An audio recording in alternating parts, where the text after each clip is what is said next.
Labdien, astronomijas skolas dalībnieki, kas ir pieslēgušies klātienē, kā arī kas skatīsies šo ierakstu attālināti.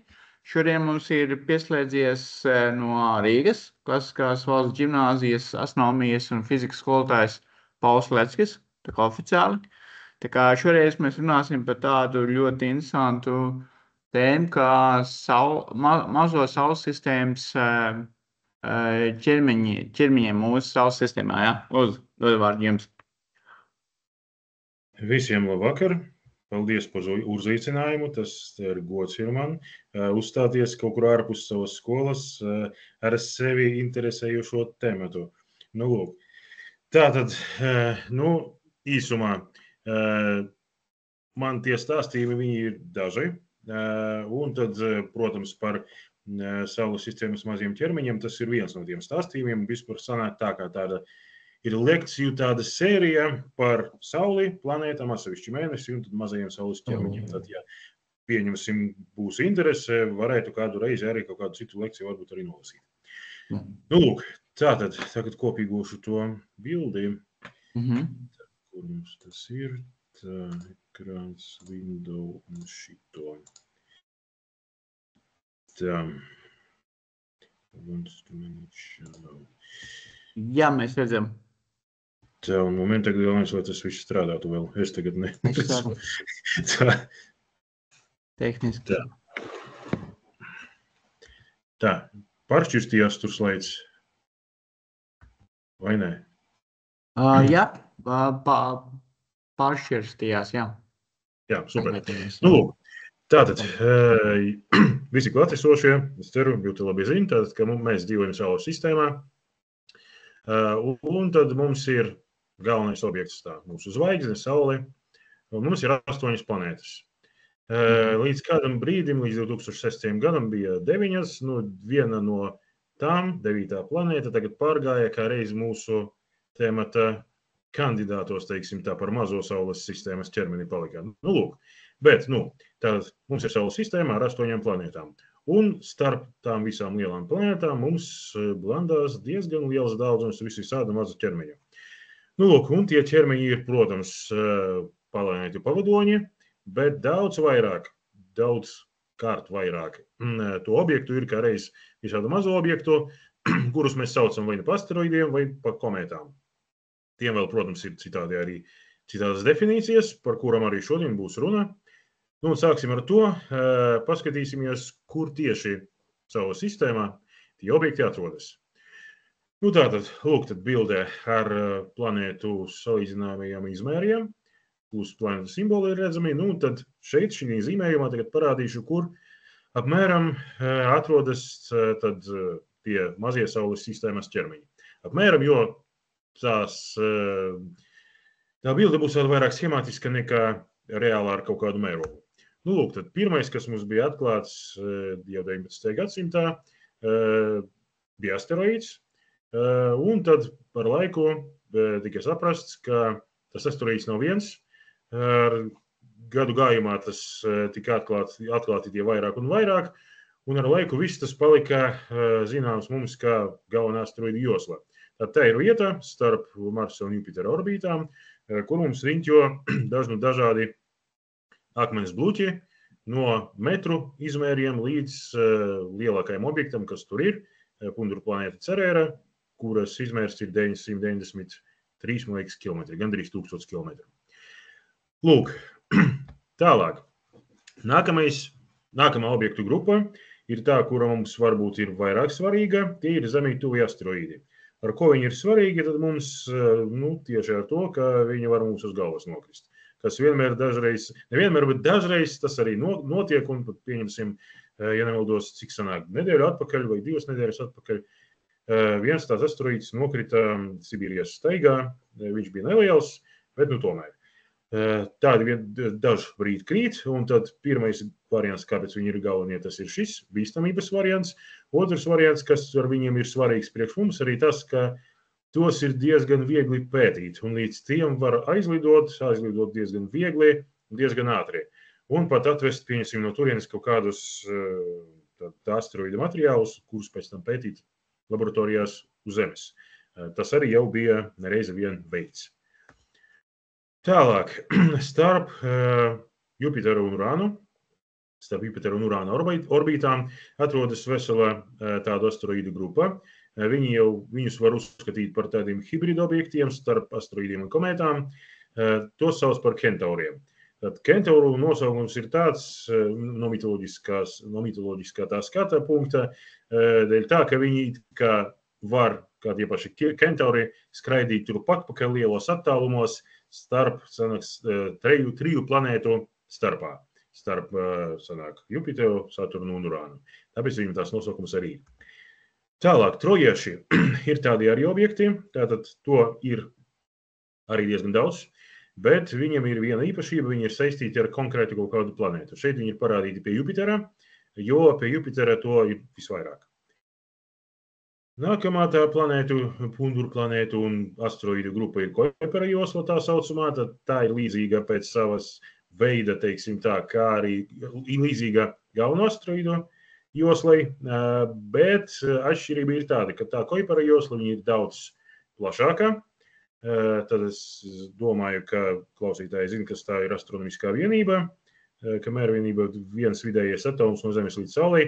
Tātad galvenā asteroīdu josla, viņa tas biezums pēdiņās ir apmēram 2,5 astronomiskās vienības. Toties Kuipera joslai tas biezums ir 15 astronomiskās vienības. Un jau piedāvām tagad ir vēl pazīmes tādas, ka tā josla turpinās daudz tālāk. Un viens no labāk zināmajiem objektiem tajā Kuipera joslā ir Plutons, kurš agrāk bija kā planēta. Tālāk ir tāda asteroīdu grupa, ir pēdiņās šī gadījumā, kuru sauc par vulkanoidiem. Tātad pēc teorijas it kā viņiem ir jābūt, bet neviens viņus nav redzējis. Neviens ne no Zemes, ne arī no kosmiskajiem aparātiem, kuri lido apkārt Saulei, Merkura orbītas iekšienē. Tad mums tagad tādi aparāti ir 2, un no viņu novērojumiem arī neviens tāds vulkanoids nebija atklāts. Toties nekas neliec tiem objektiem tur būt, un pagaidām skaidrojums ir tāds, ka mēs viņus neredzam tā, kā viņi ir pārāk mazi. Pārāk mazi šī gadījumā tiek ņemts vērā, ka tas ir zem 30 metru diametrā izmēros. Lūk, tāpēc mēs nevaram tos redzēt no Zemes, vēl piedāvām viņi ir tuvu Saulei vizuāli, bet tādi kosmiskie aparāti viņi varētu redzēt, bet to arī pagaidām atklāti tie nav. Tālāk, visa mūsu Saules sistēma ir tādā kā burbulī ievietota, ja tā var teikt, un to burbuli sauc par epika orta mākoni.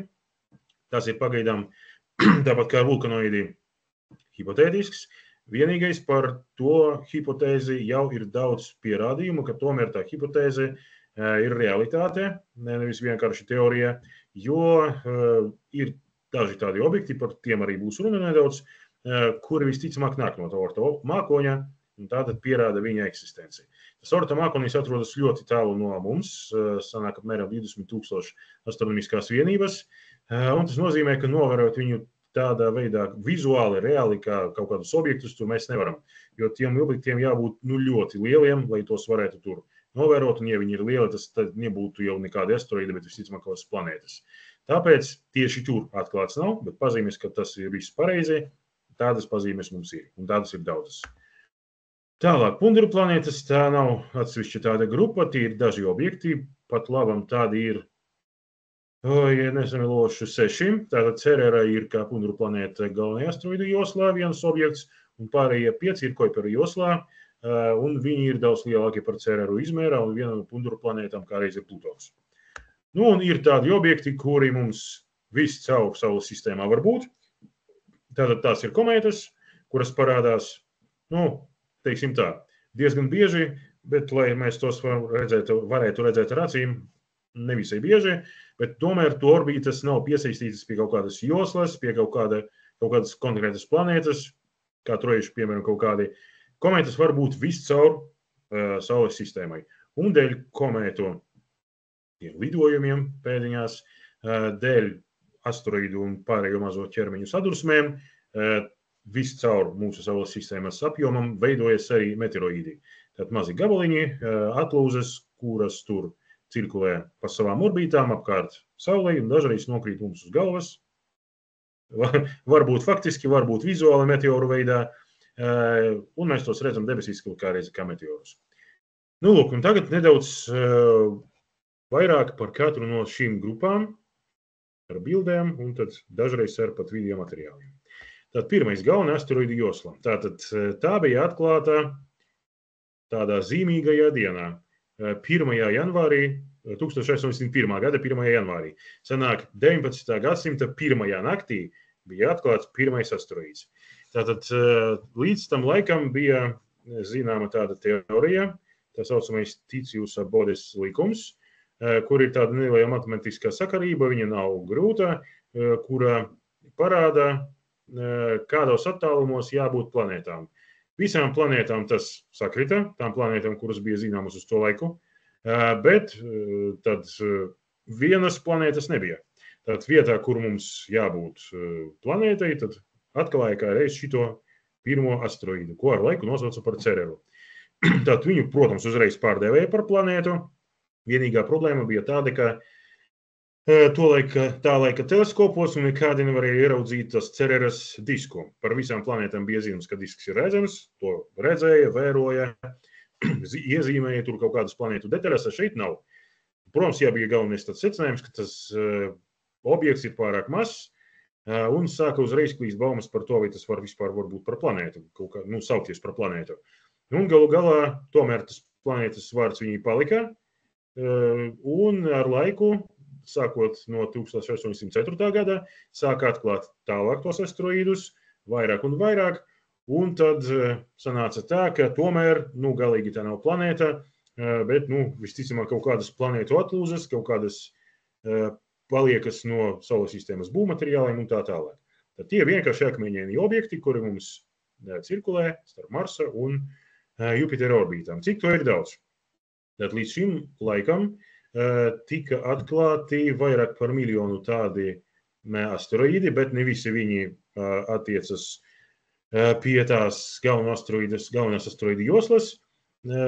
Tomēr tieši tajā joslā tagad ir zināmi apmēram 600,000 objektu, kuriem dažiem ir numuri, dažiem numuru nav vēl, bet pēc aplēsiem to ir jābūt apmēram līdz 2 miljoniem tādu objektu. Un par vislielāko mēs zinām, vislielākais tas pirmais objekts bija tā Cerera, un tad vismazākie, kādi ir vismazākie? Limita, protams, nekāda nav, speciāla, kurš parādīs kaut līdz šim laikam tas ir galvenās joslas asteroīds, tālāk tas ir galvenais joslas kaut kāds cits objekts, un meteoroīds vai vēl kaut kas. Nē, tādas nav. Pagaidām visu to ierobežo mūsu novērošanas spējas. Un pagaidām skaitās tā, ka mazākie asteroīdi, kuri bija tur redzēti, viņi ir apmēram arī pāris 10 metru lieli. Un ziņas par tādu novērojumu bija kā reiz nesen, tuvākajās pagājušajās dienās. Laiks pat šonedēļ tādu ziņas redzēju. Par to Cereru tad atklāja viņu Giuseppe Piazzi, kas ir šī bildē parādīts. Tad vieta, kur viņš dzīvoja, novēroja, arī ir parādīta šeit, tajā mājā. Tad tā ir Palermo observatorija. Palermo tad mums ir Sicīlijas galvaspilsēta, Sicīlijas sala Itālijā. Lūk. Un tad par to Cereru nedaudz vairāk mēs varam pateikt, kā arī vēl par vienu asteroīdu, dēļ tā, ka tie bija apmeklēti no kosmisko aparātu puses. Bija tāds aparāts Don, kuru sauca Sauliet, sanāk tulkojumā. Lūk, viņš pētīja 2 asteroīdus un parādīja mums tos ļoti, ļoti tā labi. Pirmais bija tā Cerera punduru planēta un vēl viens asteroīds Vesta. Tad šī tādi īsie fakti par to. Tātad mums tā riņķo apkārt Saulē 40 miljonu kilometru attālumā, veic vienu apreku griezienu apkārt Saulē par 4,5 gadiem. Tad diennakts ilgums uz Cereras virsmas ir 9 stundas. Tas ir līdzīgs tam, kas ir milzu planētām. Tad viņam arī tas apriņķošanas periods ir diezgan mazs. Tikai milzu planētām tas apriņķošanas periods nav vienāds visai planētai. Viņš ir atšķirīgs, katros platuma gādos viņš ir savs. Šeit, tad, protams, kad Cerera ir ciets objekts, tad viņa apriņķo apasi noteiktajā laikā. Tāds albedo, un tāds punkts ir šeit, ja viņš būs arī citu vietu mums minēts šodien. Tas ir tā atstarottāja spēja, kuru tad izrādā materiāls, no kura tas asteroīds vai objekts sastāv. Tad šis parāda, ka 9% no krītošās gaismas uz to Cereru tiek atstarots, un mēs to gaismu, kā redzam, kā to spožumu. Tad cik spoža ir tā Cerera, ar nebruņotu aci viņu redzēt nevar. bet ar binokli var. Tātad viņa zvaigžņu lielums mainās apmēram no plus 6,5 līdz plus 9. Nu, lūk, tāda atkarībā no tā, protams, kur viņi atrodas kādā konkrētajā momentā. Par izmēriem, tad, kā jau bija teikts, izmērs ir apmēram 1000 km, tagad precīzi zinās ir 965 km, plus mīnus, jo tas nav ideāli sfērisks objekts. Nu, lūk, un ir pat iztaisīta karte, reliefa karte Cererai, tad ir redzams, ka reliefs ir diezgan tāds paugurains, ļoti daudz augstienu, ir kaut kādas tādas dziļākās vietas, kā pieņemsim šeit ir rakstīts, kas Dantu, Ezinu, tur un Urvara. Tad tie ir krāteri, īpaši dziļi krāteri, kuri veidojušies no kaut kādu lielu objektu kritieniem, kas bija Saules sistēmas veidošanas laikā.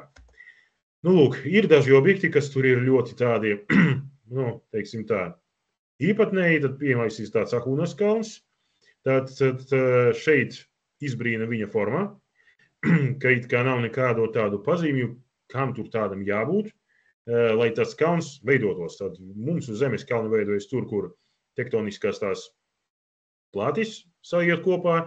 Tātad kaut kur var tie veidoties tāreiz no meteoru kritēniem, kur ap krāteri ir tādi kalnu valņi. Šeit tāda nav. Un tas liek domāt, ka tas ir kaut kāds saistīts kaut kādā veidā vulkanismu, un vulkanismu, protams, ne tādu, kā mēs zinām to uz Zemes, bet krievu vulkanismu. Tad, kur tiek izsviests no planētas vai objekta dzīvēm kaut kāds sasalušais materiāls vai pusšķīdrā stāvoklī. Bet pierādījuma par to, ka tieši šis ir krievu vulkāns, tā arī nebija, tāpēc, pagaidām tas skats vienkārši kalns. Un otrs objekts ir tā saucama Okatora krāteris, tātad tur galvenais ir tas, kas atrodas tajā krāterī iekšienē. Tad tas baltais sniegs, ja, pēdiņās. Tātad tie baltie plankumi bija redzami jau no Zemes. Tātad, protams, 19. gadsimtā par to neko nezināja, bet tagad, kad mums bija palaists Hubble kosmiskais teleskops, tas palīdzēja diezgan labu bildi Cererai iegūt, un tie baltie plankumi bija redzami uzreiz. Nu, lūk, viņi reāli ļoti spoži ir. Un, kad tas kosmiskais aparāts Dawn tur aizlidoja, tad viņš spektroskopiski izmērīja, kas tur var būt, un izrādījās, ka tā ir parasta soda, vai tā saucamais natrija karbonāts. Tad, kurš tiek kaut kādā veidā bija izmests no dzīvēm. Un arī šeit ir tādas pazīmes, ka kaut kādā veidā varbūt tas ir saistīts ar vulkanismu, un, protams, vulkanismu arī to krievu vulkanismu, augstiem vulkāniem. Un, tad, protams, tas arī saistīts ar to, kas var būt iekšienē. Un tad pēc pašreizējās teorijas ir tā. Mums Cerera ir garoza, kura ir akmeņaina, daļēji arī sastāv no ledus. Pēc tam ir mantija, tad tā mantija ir blīvāka, protams, nekā garoza, un iekšā, pēc teorijām, atrodas pusšķīdrā stāvoklī sāļais ūdens ar akmeņainiem tādiem piemaisījumiem. Tad kaut kas līdzīgs okeānam. Okeāns tīrā veidā, kā tas tiek pareģots par Eiropu, Jupitera pavadonī, tāda tur nav.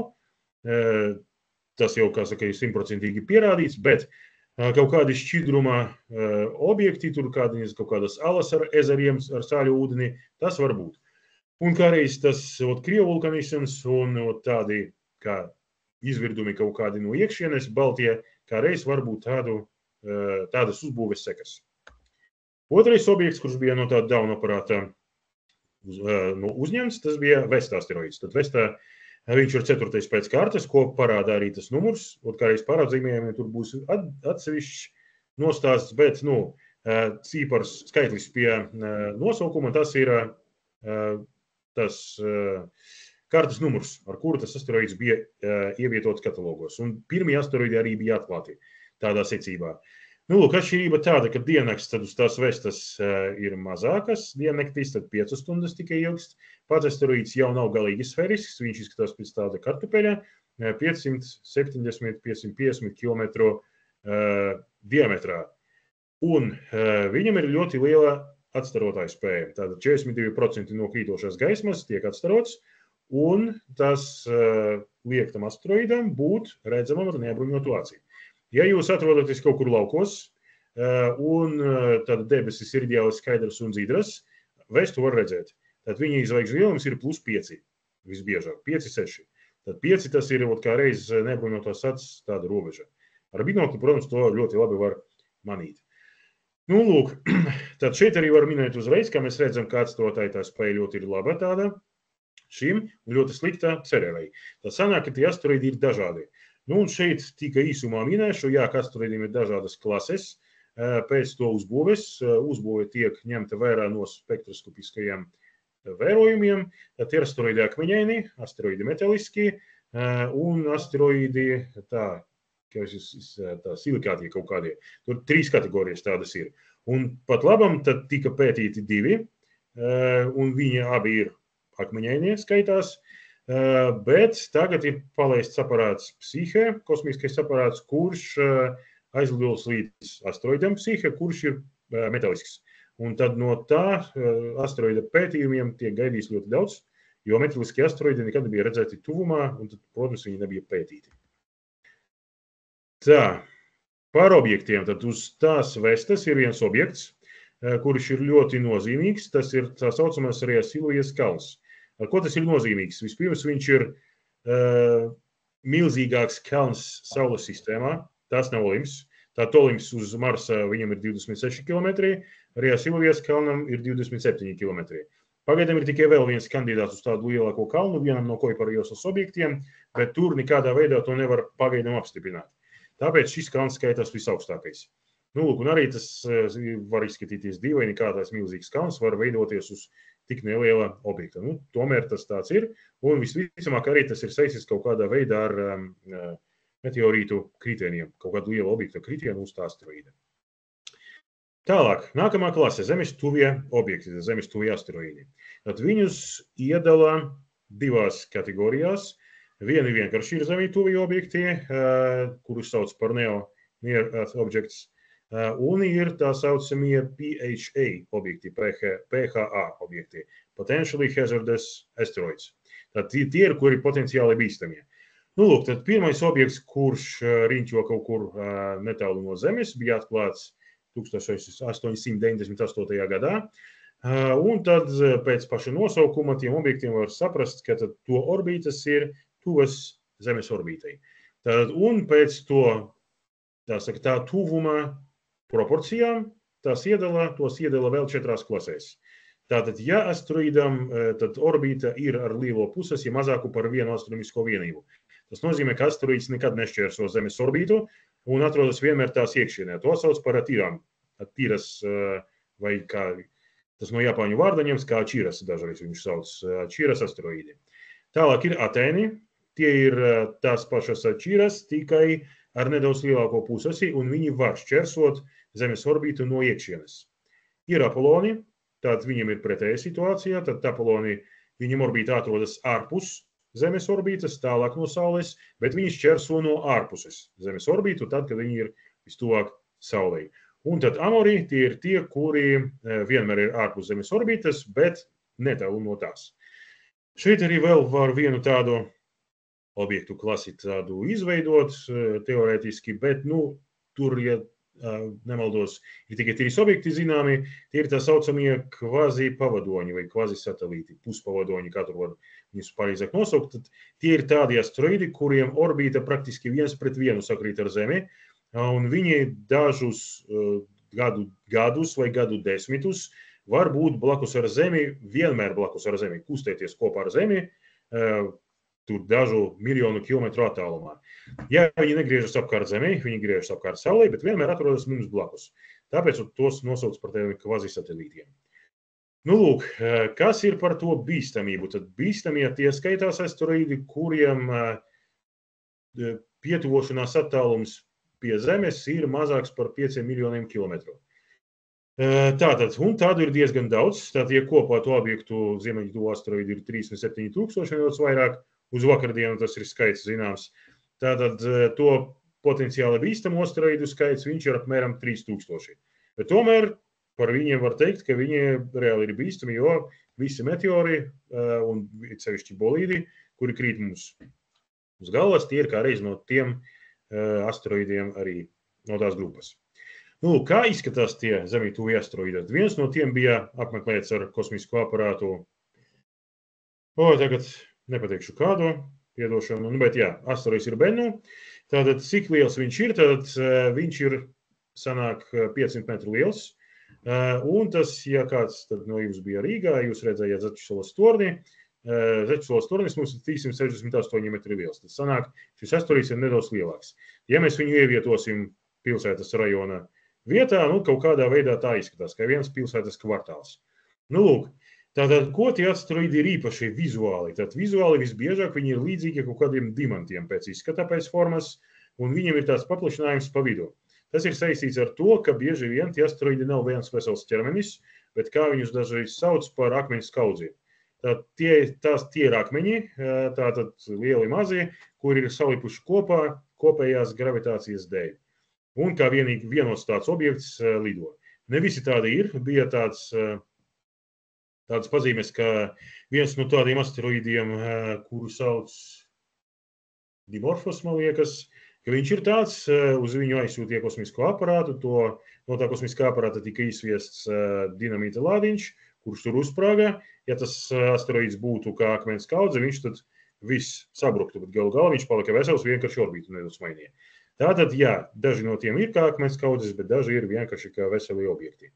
Es gribēju papildināt par to kosmisko misiju, kas apmeklēja asteroīdu Bennu, Osiris Rex, NASA's kosmiskais kuģis, jā. Jā, paldies. Jā, tieši tā. Lūk, tātad par tiem Zemes tuvajiem asteroīdiem. Viņiem vislielākais ir, ko es tur minēju pēc nosaukuma, Ganimeds, kurš ir 36 km liels. Vēl viens ir Eros, viņš ir nedaudz mazāks. Un tad no tiem, kuri ir bīstami, 7 km liels asteroīds ir vislielākais. Bet tad šis it kā nevar mums nokrist uz galvas, jo viņš tomēr diezgan tālu atrodas, kaut arī dažreiz šķērso Zemes orbītu. Mums reāli bīstams asteroīds var būt Apophis, kurš divreiz tuvākajā nākotnē tuvosies ļoti, ļoti, ļoti cieši pie Zemes. Tas būs 29. gadā un tas būs 36. gadā. Tad par 29. gadu ir zināms, ka viņš palidos garām Zemi 30,000 km attālumā. Tas sanāk nedaudz augstāk, nedaudz zemāk par Zemes ģeostacionārajiem pavadoņiem. 36. gadā nekas nav zināms, vienkārši ir zināms, ka viņš būs tuvu. Jo 29. gadā, kad viņš lidos garām, tad orbīta ļoti stipri mainīsies dēļ Zemes gravitācijas, un kas būs tālāk, nav zināms precīzi. Cik liels tas būs attālums otrajā viņa pārlidojumā gar mums. Un jā, viņš ir arī diezgan liels, ja nemaldos 300 metri liels, viņš apmēram arī ir.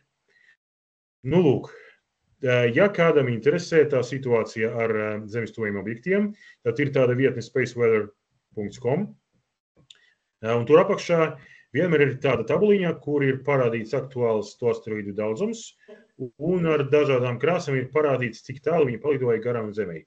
Un, ja tur to tabuliņu tā pavērot, jūs varat manīt, ka nedēļā kādi 5 gabali mums palido garām tuvāk nekā mēnesis. Lūk, tātad mēnesis nav vistuvākais objekts mums kosmosā. Tātad meteoroīdi, meteori un meteorīti, kas tie tādi par zvēriem? Tātad, ja tie asteroīdi ir pārāk mazi, vai pēc viņu sadursmēm, tad viņiem rodas kaut kādas atlūzas.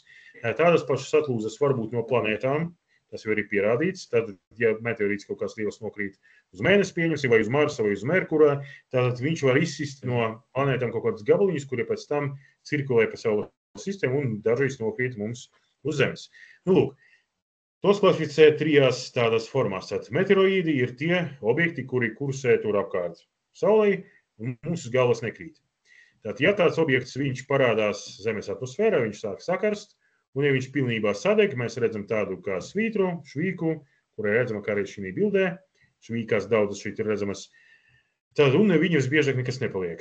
Tādi viņu sauc par meteoriem, un viņi visbiežāk ir apmēram tur kāda smilšu graudiņa izmērā.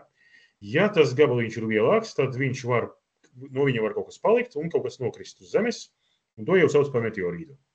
Visbiežāk meteorīti nokrīt ne no meteoriem, bet no bolīdiem. Tad, ja meteors ir ļoti, ļoti spožs, un no viņam vēl paliek kaut kādas pēdas debesīs, tad to sauc par bolīdu. Lūk, par izmēriem. Tātad līdz nesenajam laikam, līdz 22. gadam, man liekas, skaitījās, ka asteroīdu mazākais izmērs ir 10 metri. Tālāk skaitās, ka tie ir meteoroīdi. Tad 22. gadā bija tas viss izmainīts, un tagad skaitās, ka asteroīdi ir līdz metram, tad lielāki un par metru, bet līdz metram. Un no metra un mazāk tie ir jau meteoroīdi. Nu, un tad, protams, ja viņi ir mazāki par 10 mikroniem, 10 mikrometriem, tas jau skaitās kā starpplanētu putekļi vienkārši, neskatās kā meteorīdi. Jo arī dēļ viņu krišanas tur Zemes atmosfērā mēs neko neredzētu. Nu, tā tas izskatās, bet tad varbūt kāds no jums ir dzirdējis, tad mums bija 2013. gadā nokritis lielākais 21. gadsimta meteorīts, Čeļabinskis meteorīts.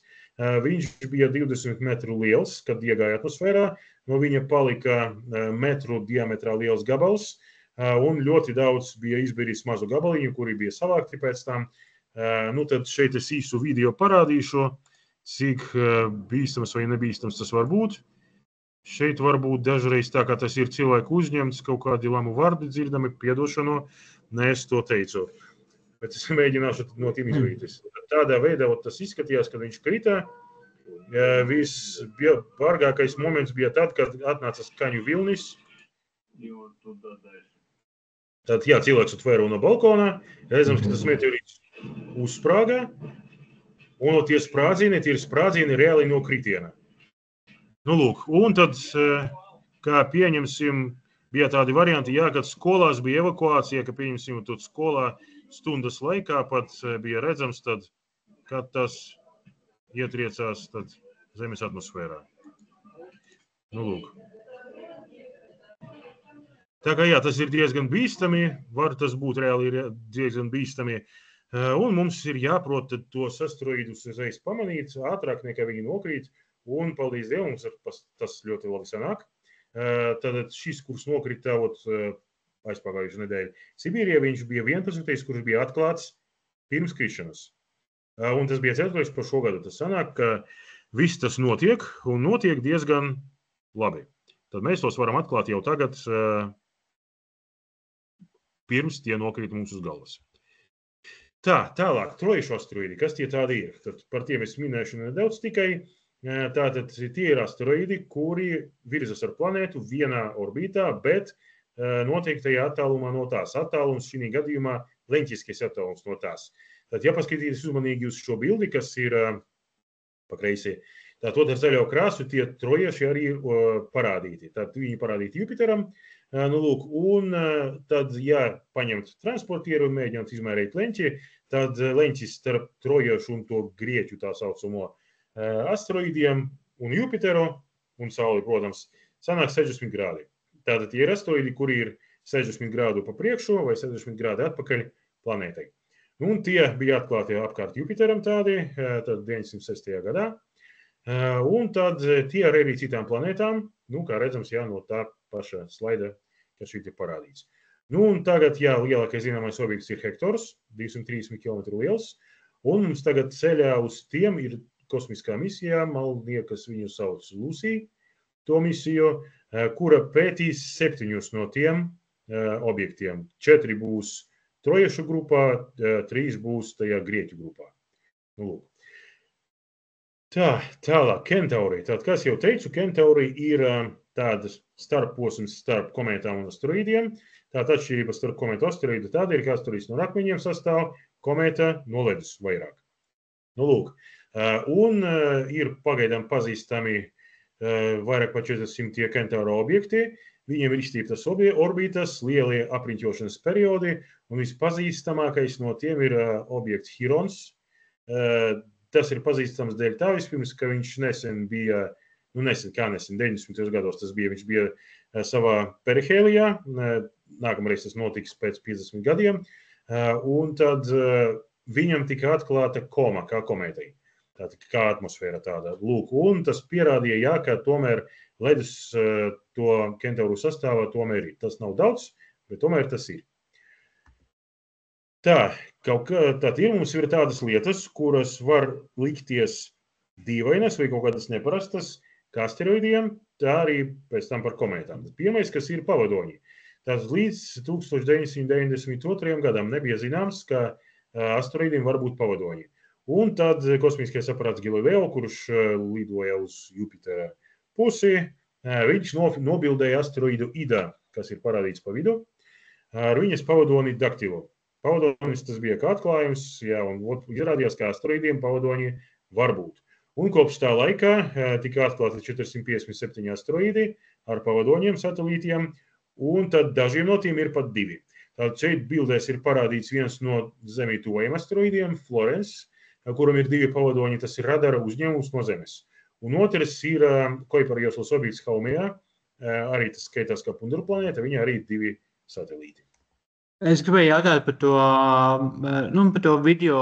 Tur sanāk, ka tajā video mēs redzam, kā asteroīds, kā viņš kustās, ja? Tā kā, pretēji pulksteņa rādītāju virzienām sanāk, ne? Tā kustība. Apkārt savai asī, par pretēji netikšu, šeit nav zināms, kur tie ir ziemeļi. Ok, labi. Jā, bet tas ir viņu ar riņķošanu apkārt asī, plus pavadoņu riņķošanu apkārt to. Tā. Cits moments. Tad cits moments. Tas vispār bija fantastisks atklājums. Tātad vienam no kentauriem tika atklāti gredzeni. Tātad es tagad vēl dzirdēju, ka kādam no Kuipera joslas objektiem arī aizdomas par gredzenu. Tātad no kā tie ir veidoti nav saprotams, protams, jā, jo asteroīdiem nav tik liela gravitācija, lai viņi varētu saplosīt kaut kādu tur mazāku objektu, un tad viņš tad pēc tam izveidotu to gredzenu. Tomēr fakts ir fakts, gredzens bija atklāts. Un tas jau bija pierādīts nereizi vien, tad atklāts bija tas ar zvaigznes aizklāšanu, un tad asteroīds aizklāja zvaigzni, un sanāk, ka pirms un pēc tās aizklāšanas bija arī tādi satumsumi. Nu, lūk. Un tad tomēr, jā, tie gredzeni ir, un visticamāk tie ir ne tikai šiem 2, bet daudz vairākam daudzumam tie objektu. Vienkārši viņi ir tumši, tāpat kā Jupitera gredzens, un viņi nevar redzēt vienkārši tāpat nobildējot. Par asteroīdu saimēm šeit īpaši daudz neteikšu, ka iekšā kā Kuipera joslā, tā arī galvenajā asteroīdu joslā, asteroīdi veido tādas grupas vai saimes, tās ir zināmas 122 pagaidām, un tas visbiežāk ir ap vienu kaut kādu lielāku asteroīdu. Un teorija ir tāda, ka tad tie lielākie asteroīdi, viņi, kā saka, ir lielākais gabals, kas palika no kaut kāda vēl lielāka asteroīda, kurš bija saplosīts kaut kāda kataklisma dēļ, kad kaut kas bija nokritis, tad pieņemsim, jā, un tas saplosītu asteroīdu un izveidoto grupu. Ar laiku, tad ar miljoniem gadu, tie asteroīdi aizpildīja diezgan tālu, un tad izveidoja savus orbītas, atsevišķas diezgan tālu no galvenā tā objekta, bet tomēr, ja orbītas parametrus noteiktajā veidā iezīmēt grafikos, redzēsim tās saimes ļoti labi. Tā, par rotācijas periodiem. Šeit vispār ir ļoti interesants moments. Tātad tie ir visbiežāk no 2 stundām līdz 20 stundām. Bet ir tādi objekti, kuri ir ļoti unikāli. Tātad viens ir ļoti ātrs, neviens, viņi tādi ir daudz, kuram apriņķošanas periods apas ir 3 sekundes. Tātad, iedomājieties, diennakts uz asteroīda ir 3 sekundes. Tur ir tāda problēma, ka, ja tas paliks vēl mazāks, tas asteroīds vienkārši sabruks. Viņu tad tas centra beidzas tie spēki, viņi vienkārši saplosīs. Un ir pretējs gadījums, kad asteroīdam ir 78 dienu liels periods. Nu, lūk, par tiem sekundžu periodiem tādu ir daudz. Šitais ir mazākais, vismazākais, kas ir parādīts. Bet ir tādi, kuriem 10 sekundes, kuriem 20 sekundes, kuriem minūtes, bet to ir diezgan daudz. Vienīgā atšķirība ir tāda, ka tie ir diezgan mazi, jo lielie asteroīdi reāli jau būtu saplosīti, un viņiem tik mazi tie periodi nevar būt. Šitajam, kuram ir 3 sekundes, tad viņam tas izmērs ir, ja nemaldos, kad 10 metri. Nu, lūk. Un mazajiem asteroīdiem vēl ir tāds efekts, sanāk, tas nav viņiem, tas nāk no Saules, viņi sauc par Yorp efektu, tad pēc uzvārdiem, kuri parādīti, saīsināti par Jarkovska efektu sauc. Tā ir tā situācija, kad asteroīds griežas apkārt savai asī, tad viņu iesilda Saulē, un no tās iesildīšanās, tad, kad siltā tā pusē aiziet uz neapgaismoto daļu, tad paliek neapgaismota jums veidoja siltuma starojums. Un tas siltuma starojums mazajiem asteroīdiem dod diezgan manāmu pātrinājumu. Un tāpēc sanāk tā, ka tie mazie asteroīdi reāli var ļoti ātri rotēt, un dēļ tā Yorp efekta viņi dažreiz arī sabrūk. Sabrukšana nebija novērota nevienu reizi klātienē, tā teikt, bet pēc teorijas tā sanāk, jo reāli tāds pātrinājums bija izmērīts, ka tas griešanas pātrinājums viņš reāli eksistē. Nu, un par apzīmējumiem šeit īsumā, tātad asteroīdiem, kuriem nav vārdu, vārdi ir tikai 25,000 asteroīdu no 700,000 zināmiem. Nu, lūk, tad visiem pārējiem ir apzīmējums, kurš izskatās tādā veidā. Tad ir gads, atklājuma gads, pēc tam ir pusmēneša burts, jā, Tad, kā tabulā ir parādīts, tad janvāra pirmās 2 nedēļas tas ir A burts, pēc tam B un tā tālāk. Tajā saistībā tur nav I burta un tur nav Z burta. Pēc tam otrs burts, tas ir numurs pēc kārtas, tad B burts mums ir otrais, tad sanāk tad janvāra pirmajā pusē, tad otrais asteroīds būs A, B. Nu, lūk, un pēc tam skaitlis. Ko nozīmē skaitlis? Tas skaitlis nozīmē, cik reizes alfabēts bija paiets, kurš ir otrajā vietā burts. Jā, otrajā vietā mums ir šī gadījumā B burts, un tas nozīmē, tas B burts ir 12. reizi par tām 2 nedēļām. Tad varat iedomāties, cik daudz tos asteroīdus atklāja.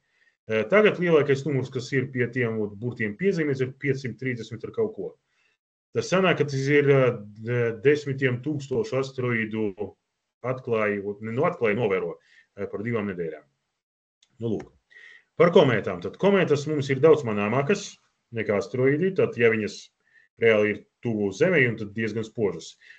Tos nevar neko saukt, jo viņiem vienmēr ir vai nu koma, tas atmosfēra, kurai bieži vien tādas gariniskas formas. Jā, varbūt tā, ja komēta ir vērsta, tā teikt, ar degunu pret jums būs vienkārši kāpaļa tāda plāksne, jā.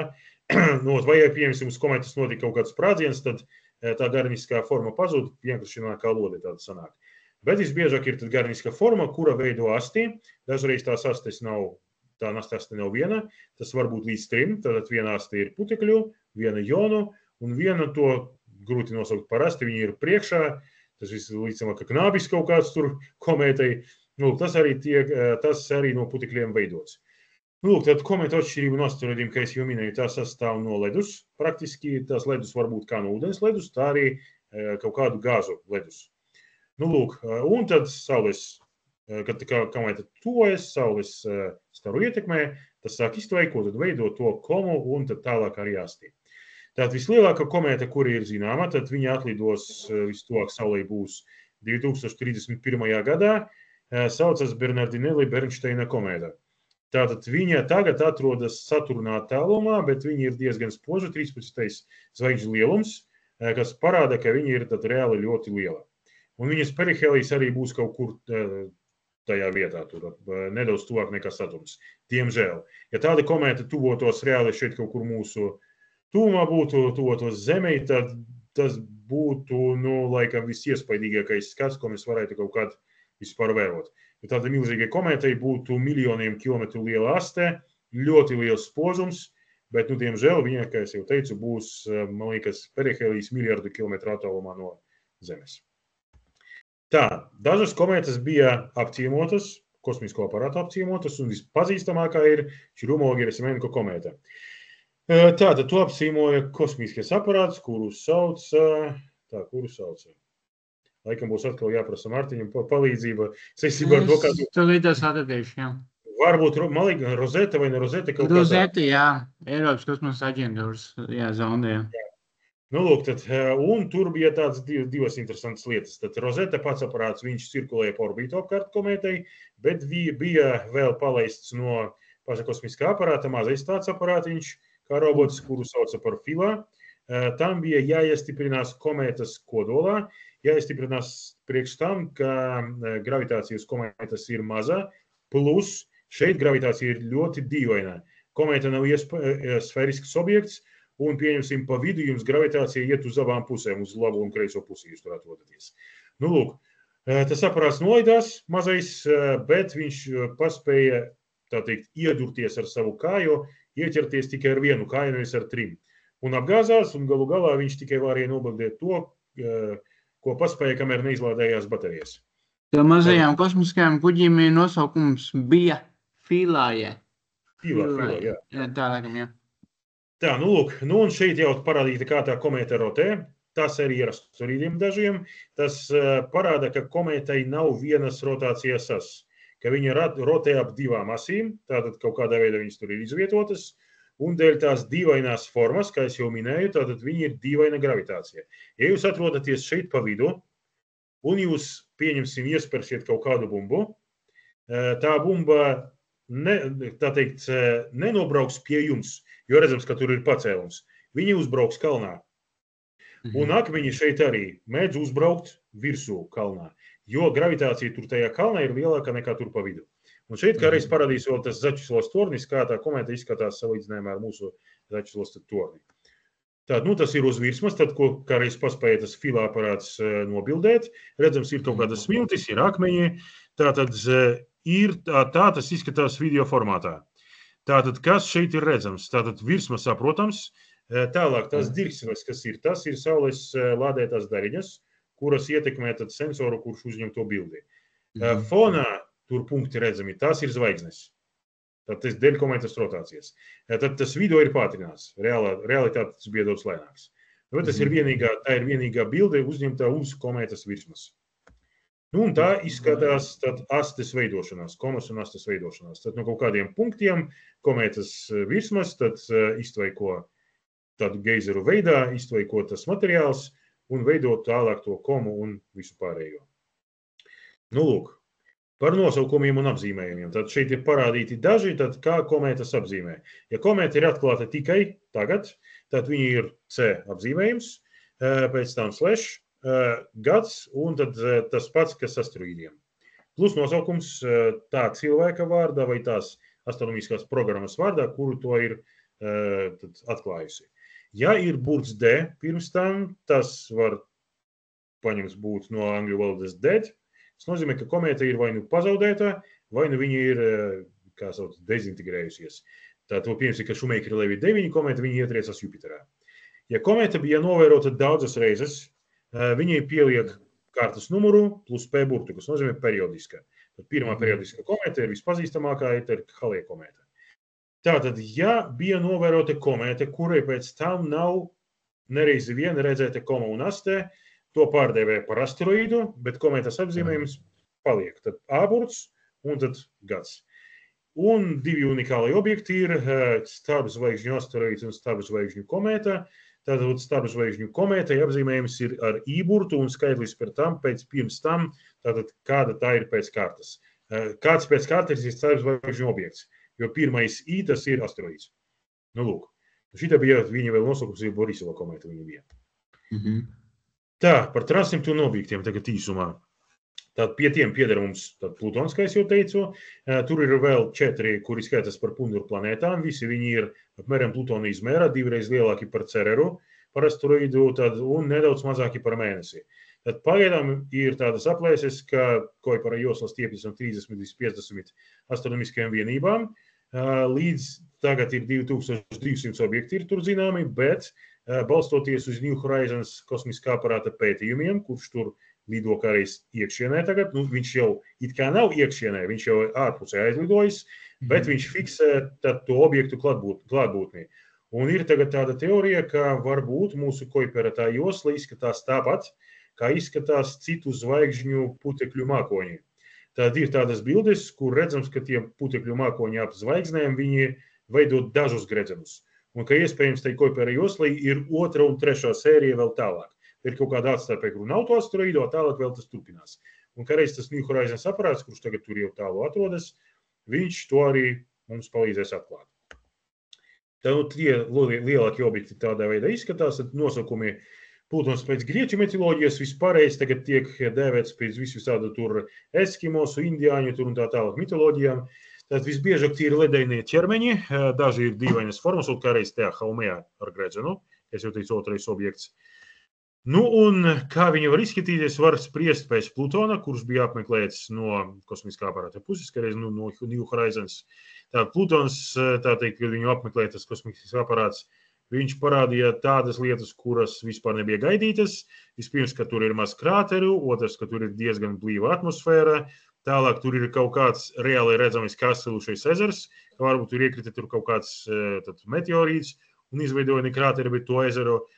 Sanāk no tā visa, ka mums galu galā tur arī ūdens ir vai kaut kāds šķidrums iekšienē, kurš aizsala pa virsmu. Plus tur ir aizsalušais ūdens kalnu formā un aizsalušais slāpeklis, tā sniega, baltā sniega formā.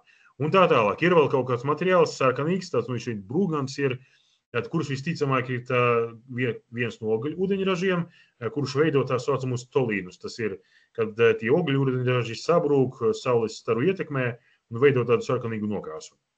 Nu, lūk.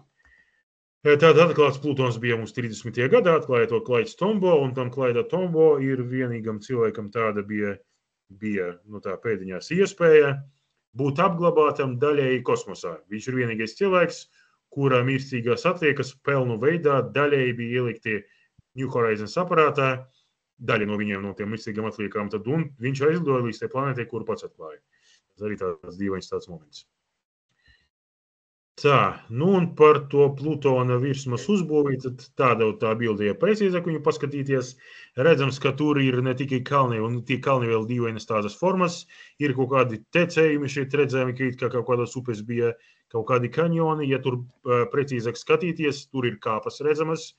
Lūk, tad tā virsma ir ļoti daudzveidīga, un viņa nav pēdiņās tā mirusi, kā tas ir uz mēnesi. Tātad tā virsma attīstas un būtu ļoti labi aizsūtīt to vēl kaut kādu aparātu, kurš lidotu apkārt Plutonam un to pētītu, būtu zināms daudz vairāk. Bet tomēr, kas ir, tas ir. Lūk, tā izskatās atmosfērā, ja mēs to skatītos tad no malas, tad Saule mums ir sanākt virs mums, jā, un tad redzam, ka atmosfēra ir slāņaina, un dažviet ir kaut kādu pat mākoņu vai miglas pazīmes arī redzamas. Tā tas izskatās, ja mums Saule būtu aiz Plutona. Tad Plutonam ir 5 pavadoņi, tāds lielākais Harons, kurš arī diezgan dīvains pēc savas formas redzams, jā, ka tur ir kaut kāds milzīgs tāds kā kaņons, bet sanāk kā tāda kā siena tāda, jā. Lūk, un tad vēl 4 mazākie. Tā saistībā par visu tālāku objektu, kurš bija uzņemts ar kosmisko aparātu palīdzību. Tad tas pats New Horizons apciemoja aparātu asteroīdu, kuru sauc par Ultima Thule. Tad sauca tagad viņu sauc par Arrokotu, un viņš atrodas 6,5 miljardu kilometru attālumā no Zemes un Saules. Un arī īpatnība tāda, viņš redzams, ka ir reāli sastāv no 2 objektiem. Viņš ir dubult objekts, kurš ir sakusis kopā, vai ne sakusis, bet sanāk salipis kopā. Plus arī ļoti dīvaini ir tas, ka nav praktiski krāteru. Tas arī sanāk, ka objekts ir diezgan jauns pēc savu vecuma.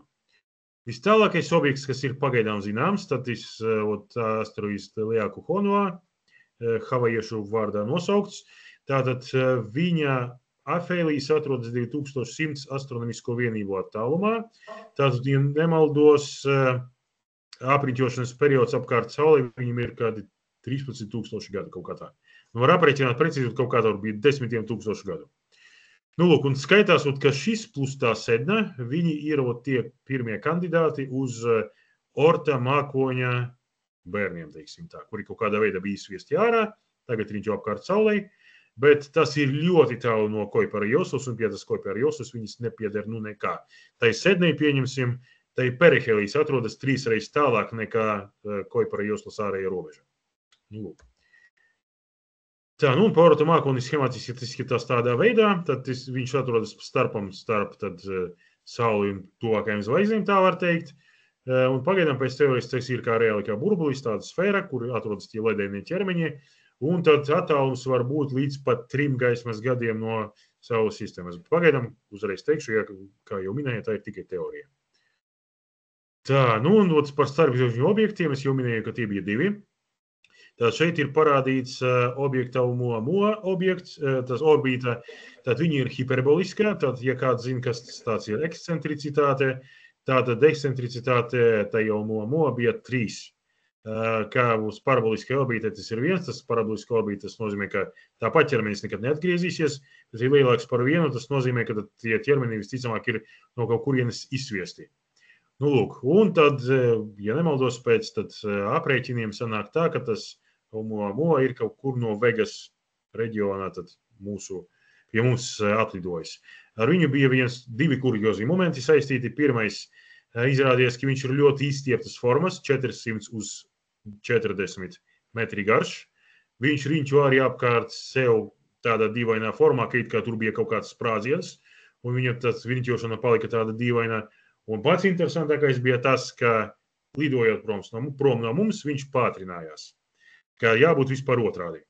Lūk, un tur bija visādas teorijas, ka tas ir tātad zaļo cilvēciņu kosmiskā kuģa atlūzes, kur mēģina glābties, bet, protams, ka visticamāk tas tā nav. Vienkārši ir kaut kādi fiziski procesi, kurus mēs nevarējām ievērot, tā kā objekts ir mazs, kuri lika viņam tā pātrināties. Un pēdējais šeit es parādīšu arī no video divus momentus, tad kā var mūs ietekmēt asteroīdu triecieni. Nu, reklāma tas nav no manis. Tas kip. Tātad, kā mēs zinām, asteroīdi meteorīti var būt mazi, var būt lieli. Tātad viņi šeit ir salīdzināti ar atombumbām. Tātad, cik liels sprādziens būtu, salīdzinām ar atombumbu. Nu, lūk, un tad mazākais variants, tātad, kad mums kaut kas krīt, izskatās tas tādā veidā. Jums tas meteorīts nokļūst, tā piedošanas skaņu izslēgšu tagad. Tad viņš jums nokļūst atmosfērā, tur uzsprāgst, kā reiz redzams tā sadalīšanās divās daļās, un tad kaut kas no tā var nokrist, kaut kādi puteklīši, bet visbiežāk nenokrīt nekas. Tas vienkārši sadeg atmosfērā. Ja objekts ir nedaudz lielāks, tad jā, tas uzsprāgst, un no viņa kaut kas var nokrist. Bet tas, kas nokrīt, viņš netaisa lielus postījumus. Jā, viņš var iztaisīt sprādzienus, bet nebūs ne krāteru, ne kaut kā citā, vienkārši tad nokrita, un tad var to meteorītus savākt. Bet ja meteorīts ir daudz lielāks, tad pieņemsim situāciju, ka tas meteorīts, kurš ir kilometru liels, tad kā tas Burj Khalifa, tad izmērā.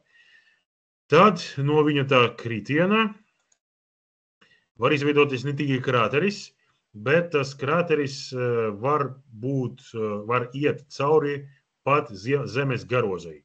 Un tad postījumi pilnībā, kad jums viss sadeg ir daudzu kilometru attālumā, kas reāli, kad nekas nepaliek. Un daudzus 10 kilometru apkārtienē jums būs postījumi tādā veidā, ka tur viss būs noardīts, bet nesadegs, teiksim tā. Nu, un gadījums, kad mums paliek, pieņemsim, ka ir caursista garoza, ir parādīts šeit.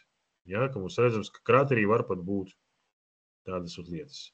Nu, lūk, tas ir tas asteroīda sekas, kas nosita, kā mēs uzskatām tagad, visus dinozaurus. Nu, pēdējais gadījums, kas var būt, bet tas notiek galīgi reti. Vienīgais variants, kur tas varēja būt mums Saules sistēmā, tas ir Merkuram, jo Merkuram ir tas saucamais Kaloris reģions, kurš ir ļoti milzīgs krāteris pēc savas būtības, un visticamāk apmēram tā tas izskatījās, bet tas bija 4 miljardu gadu atpakaļ. Tātad, mēs to nevarējām redzēt, un tad kopš tā laika mēs redzam tikai pēdas.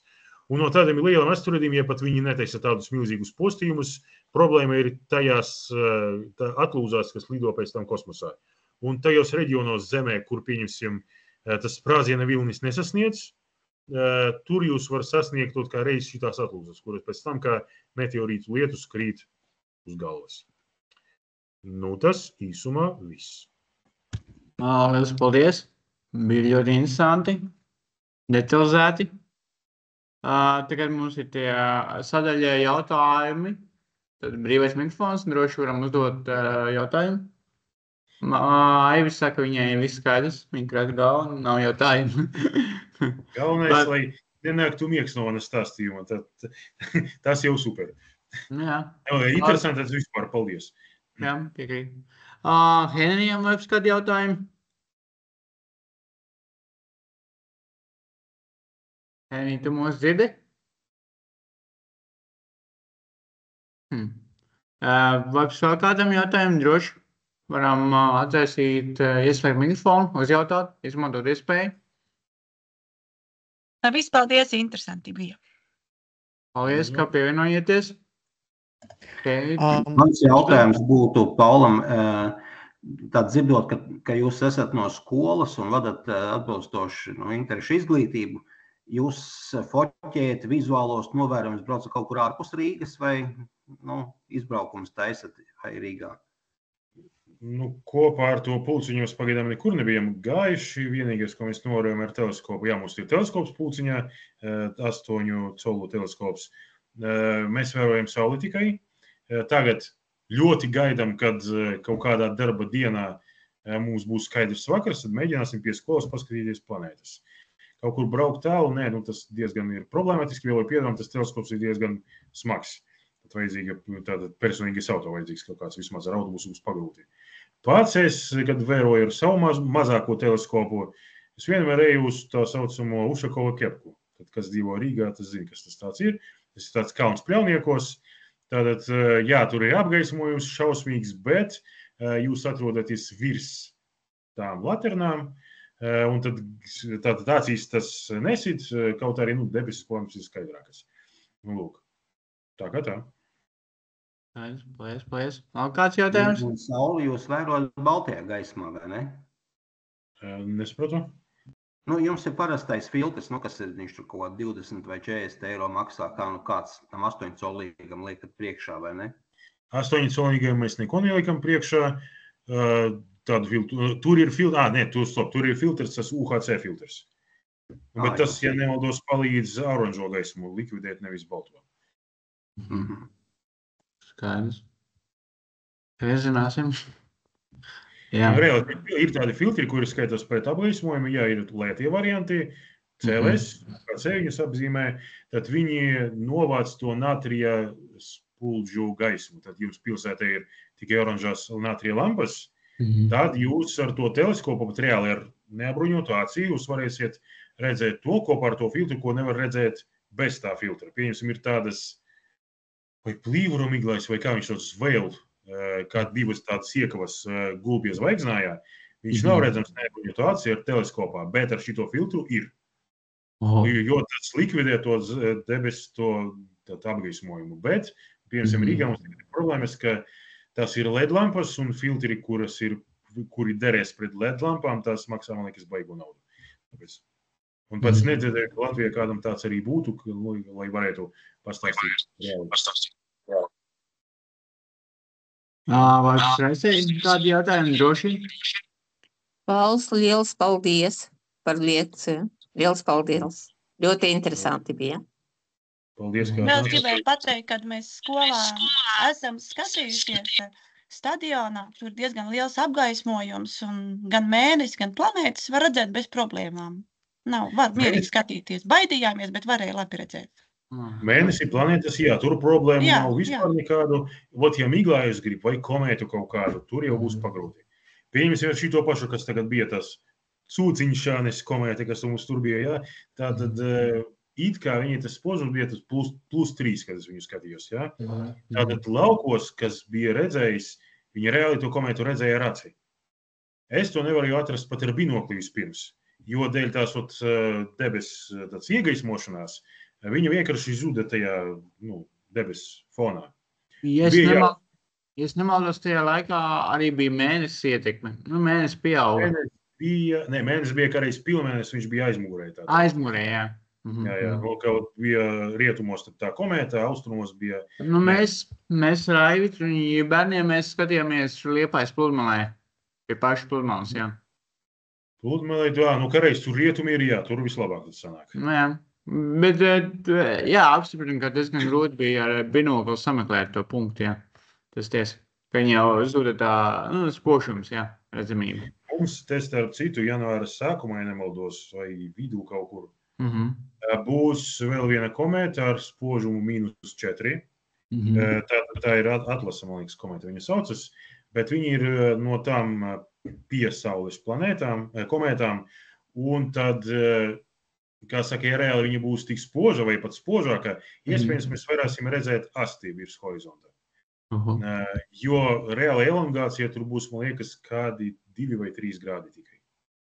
Tad viņa rieties kopā ar Sauli. Jā, tur būs tāds labs moments, ka tā orbīta ir viņai tāda, ka viņa no dienvidiem līdz Saulei aizlido, un tad pēc tam atpakaļ uz dienvidiem aizlido prom.